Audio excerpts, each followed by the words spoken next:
मंदाचल पर्वत, जिसे मंदार पर्वत भी कहा जाता है, ऐसा पर्वत जिसका उल्लेख विष्णु पुराण के साथ साथ कई हिंदू ग्रंथों में किया गया है। जिस अमृत को पाने की चाह में विष निकला, जिसे स्वयं महादेव ने अपने कंठ में धारण कर नीलकंठ कहलाए, उस कहानी से जुड़ी है मंदार पर्वत की कहानी।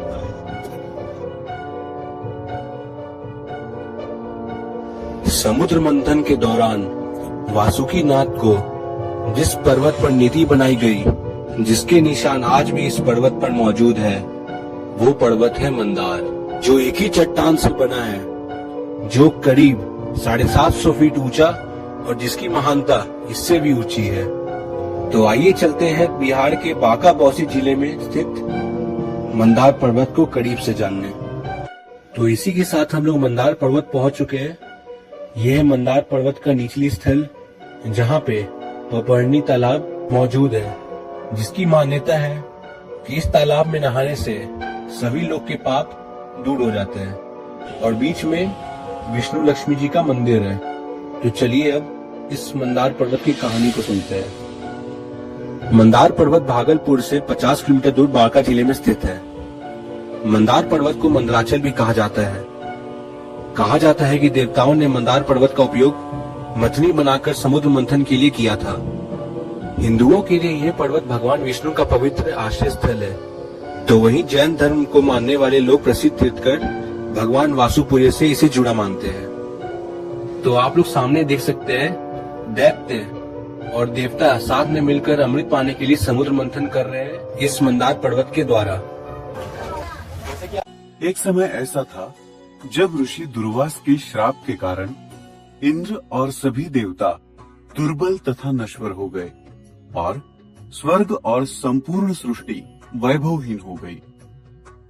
देवों की इस परिस्थिति का फायदा उठाकर दानवों के राजा बलि ने उनके विरुद्ध सभी युद्ध जीतकर पूरी सृष्टि पर कब्जा कर लिया। इस समस्या का समाधान निकालने के लिए सभी भगवान विष्णु के पास गए। तब भगवान विष्णु ने उन्हें ये सलाह दी कि अगर इस संसार को फिर एक बार समृद्ध करना है और सभी देवों की शक्तियां तथा स्वर्ग का वैभव वापिस लाना है, तो उन्हें समुद्र मंथन करना होगा। सभी देव अपनी शक्तियां खो देने के कारण दुर्बल हो चुके थे और इसलिए समुद्र मंथन का कार्य उनके लिए अब आसान नहीं था। इस समस्या का भी हल भगवान विष्णु ने बताया कि वो इस कार्य में असुरों की मदद ले। मंथन के दौरान समुद्र को मथने के लिए मंदराचल पर्वत का उपयोग किया गया था। मंदराचल पर्वत, जिसे मंदरा पर्वत या मंदार पर्वत इन अन्य नामों से भी जाना जाता है, ये पर्वत आज बिहार राज्य के बांका जिले में स्थित है। पर्वत के साथ वासुकी, जो सर्पों के राजा है, उन्होंने इस कार्य में नेति यानी रस्सी के रूप में सहायता की। वासुकी नाग की पूंछ वाला हिस्सा देवताओं ने पकड़ा, तो मुख की तरफ का हिस्सा दानवों ने। समुद्र मंथन के दौरान मंदराचल पर्वत को सहारा देने के लिए भगवान विष्णु ने कूर्म यानी एक कछुए का अवतार लिया और आरंभ हुआ समुद्र मंथन का। मंथन के दौरान एक एक कर समुद्र से 14 रत्न निकले। आइए जानते हैं इन रत्नों के बारे में। हलाहल। समुद्र मंथन के दौरान सबसे पहले उत्पत्ति हुई हलाहल की। हलाहल या कालकूट एक ऐसा विष था जो देव और दैत्य दोनों के लिए हानिकारक था, जिसका निवारण उन सभी की विनती पर भगवान शिव ने उस विष का प्राशन कर किया। शिवजी ने उस विष को अपने कंठ में ही रखा और उसे शरीर में जाने से रोका, जिस कारण उनका कंठ नीले रंग का हो गया और तब से भगवान शिव को नीलकंठ नाम से जाना जाने लगा। कामधेनु गाय। पुराणों में कामधेनु गाय को मनोकामनाएं पूरी करने वाली गाय बताया गया है। कहते हैं कि इस गाय को समुद्र मंथन के पश्चात ऋषि वशिष्ठ को दिया गया था। उन्हें सुरभि, सुनंदा, सुमन इन अन्य नामों से भी पूजते हैं। उच्चैश्रवा घोड़ा। ये 7 मुखों वाला सफेद रंग का घोड़ा था। इसे सभी घोड़ों में सबसे तेज घोड़ा माना जाता है। माना जाता है कि मंथन के पश्चात ये घोड़ा असुरों के राजा बलि ने रख लिया था। कुछ मान्यताओं के अनुसार ये घोड़ा भगवान इंद्र को प्रदान हुआ था। इसके अलावा ऐसा भी कहते हैं कि ये घोड़ा सूर्य देव का वाहन है। ऐरावत। फिर उत्पत्ति हुई ऐरावत की, जो कि एक सफेद रंग और 4 दांतों वाला एक सुंदर हाथी था।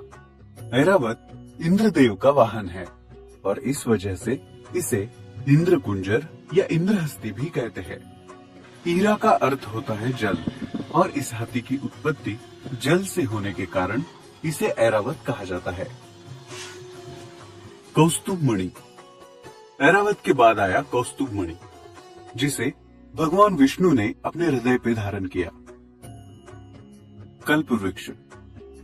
जिस तरह कामधेनु गाय को इच्छा पूर्ति करने वाली कहा जाता है, उसी तरह पुराणों में कल्प वृक्ष को इच्छा पूर्ति का पेड़ कहा गया है।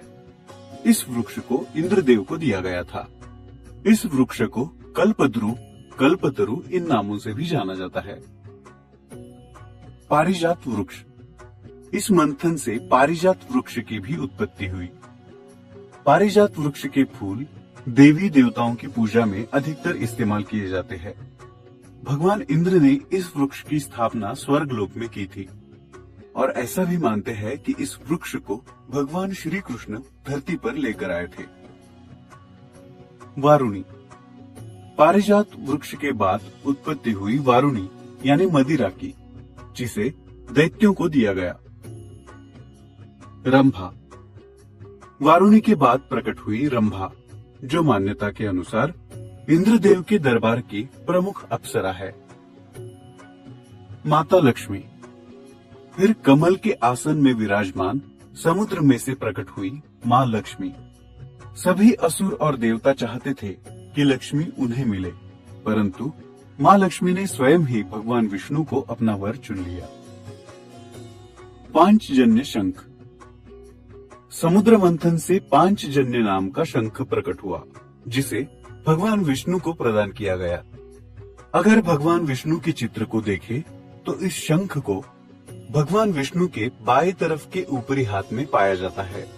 कुछ मान्यताओं के अनुसार शंख को माँ लक्ष्मी का भाई माना जाता है और कहते हैं कि जहाँ शंख होता है वहाँ माँ लक्ष्मी का वास होता है।